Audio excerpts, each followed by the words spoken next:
Hi అండి, అందరికీ welcome to Ammu kitchen world. అందరూ ఎలా ఉన్నారండి? నేనైతే చాలా బాగున్నానండి. మీరందరూ కూడా ఆరోగ్యంగా ఆనందంగా ఉండాలని ఆ భగవంతుని నేను మనస్ఫూర్తిగా కోరుకుంటున్నానండి. ఈరోజు మన వ్యూయర్స్ కోసం నేను యమ్మీ అండ్ టేస్టీ అండ్ సింపుల్ బెండకాయ పల్లి ఫ్రై చేద్దామని చెప్పి ఇలా మీ ముందుకు వచ్చానండి. ఈ బెండకాయ పల్లి ఫ్రై ఏ విధంగా చేసుకోవాలి, అలాగే దానికి కావాల్సిన ఇంగ్రీడియంట్స్ ఏంటో నేను మీకు ఈ వీడియోలో చూపిస్తానండి.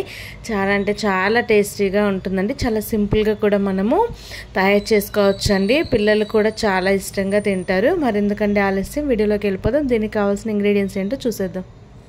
ముందుగా బెండకాయలను నీట్గా క్లీన్ చేసి పెట్టుకొని తడి లేకుండా ఒక పావు గంట పాటు ఆరబెట్టుకొని ఈ విధంగా చిన్న పీసెస్ లాగా కట్ చేసుకోవాలండి.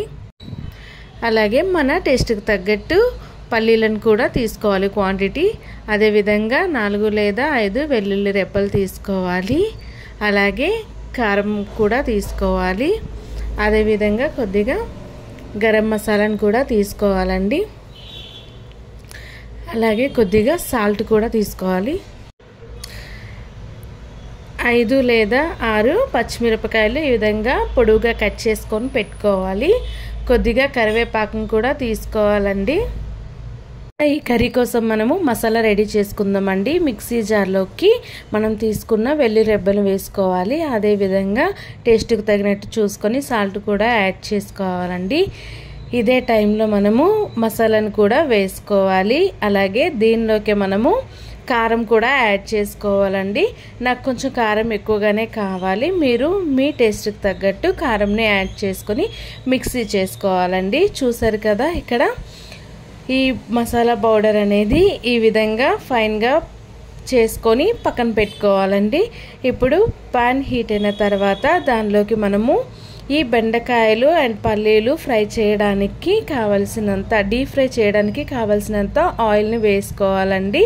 ఈ ఆయిల్ హీట్ అయిన తర్వాత ముందుగానే మనము చిన్న పీసెస్లా కట్ చేసి పెట్టుకున్న బెండకాయ ముక్కల్ని వేసుకొని వేయించుకోవాలండి.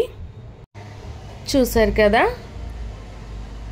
బెండకాయ ముక్కలు అనేది ఈ విధంగా ఉడుకుతున్నాయండి. ఇక్కడ మీరు గమనించినట్లయితే ఆయిల్ అనేది మనము గ్యాస్ని సిమ్లో పెట్టుకొని ఈ బెండకాయ ముక్కల్ని వేయించుకోవాలండి. హైలో పెట్టుకున్నట్లయితే తొందరగా మాడిపోతుంది, ముక్క అనేది ఉడకదండి. చూసారు కదా, బెండకాయ ముక్కల్ని ఈ విధంగా ఫ్రై చేసుకోవాలండి. పీస్ అనేది కొంచెం మెత్తబడే వరకు కూడా మనము వేయించుకోవాలండి. గ్యాస్ అనేది సిమ్లోనే పెట్టుకొని వేయించుకోవాలి. ఇది ఒకటి గుర్తుపెట్టుకోండి.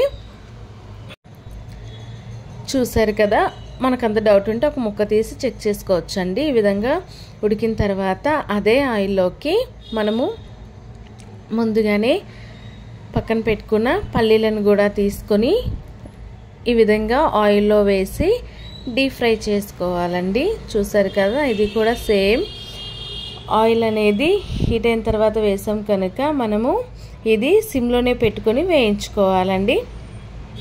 ఈ విధంగా పల్లీలను కూడా డీప్ ఫ్రై చేసుకోవాలి, బ్రౌన్ కలర్ వచ్చే వరకు కూడా. ఇక్కడ మీరు ఒకసారి చూసినట్లయితే ఈ పల్లీలు అనేవి బ్రౌన్ కలర్ వచ్చే వరకు కూడా వేయించుకున్నానండి. పల్లీలు కూడా ఫ్రై అయిపోయి ఇదే ఆయిల్లోకి మనము పొడవుగా కట్ చేసి పెట్టుకున్న పచ్చిమిరపకాయ ముక్కల్ని కూడా వేసుకొని ఇక్కడ మీరు చూసినట్లయితే ఈ విధంగా ఫ్రై చేసుకోవాలండి. ఈ పచ్చిమిర్చి వేగిన తర్వాత దీనిలోకి మనము కరివేపాకు రెబ్బలను కూడా వేసుకొని వేయించుకొని పక్కన పెట్టుకోవాలి. ఇప్పుడు మనము ముందుగానే వేయించి పెట్టుకున్న బెండకాయ ముక్కల్ని ఒక బౌల్లోకి తీసుకోవాలండి. దానిలోకి మనము డీప్ ఫ్రై చేసుకున్న పల్లీలను కూడా వేసేసుకోవాలండి. ఇప్పుడు మనము దీనిలోకి ముందుగానే మనము మిక్సీ చేసి పెట్టుకున్న వెల్లుల్లి కారం కూడా ఇదే టైంలో యాడ్ చేసుకోవాలండి. మన టేస్ట్కి తగ్గట్టు యాడ్ చేసుకోవాలి, చెక్ చేసుకొని. ఇప్పుడు వీటంతటినీ కూడా ఈ విధంగా చేత్తోనే కలుపుకోవాలండి. ఎందుకనంటే బెండకాయ ముక్కలకి ఇంకా పల్లీలకి మనం వేసే మసాలా అనేది వెల్లుల్లి కారం అనేది పట్టాలండి. చూసారు కదా, ఈ విధంగా కలుపుకున్న తర్వాత మనకి బెండకాయ పల్లి ఫ్రై అనేది రెడీ అయిపోయిందండి. దీనిలోకే ముందుగానే మనము వేయించి పెట్టుకున్న కరివేపాకు రెబ్బల్ని కూడా వేసుకోవాలి. అదేవిధంగా పచ్చిమిరపకాయ ముక్కల్ని కూడా వేసుకోవాలండి.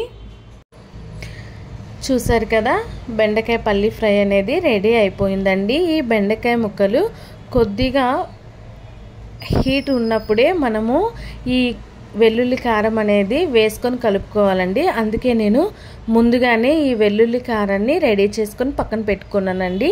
ఈ వేడిగా ఉన్నప్పుడే మనం ఈ కారాన్ని కలుపుకున్నట్లయితే ఈ మసాలా అనేది బెండకాయ ముక్కలకి బాగా పడుతుందండి. అంతేనండి, ఫైనల్లీ బెండకాయ పల్లి ఫ్రై అనేది చూసారు కదా, చాలా సింపుల్గా రెడీ అయిపోయిందండి. మీరు కూడా నాలా ట్రై చేయండి. ఫస్ట్ టైం కనుక నా వీడియోస్ని చూసినట్లయితే లైక్ చేయండి, షేర్ చేయండి, సబ్స్క్రైబ్ చేసుకోండి. అలాగే మీకు ఏదైనా తయారీ విధానం కావాలి అని అనుకుంటే రెసిపీని కామెంట్ సెక్షన్లో కామెంట్ చేయండి. మీరు కూడా నాలా ట్రై చేసి ఎలా వచ్చిందో కామెంట్ సెక్షన్లో కామెంట్ చేయండి.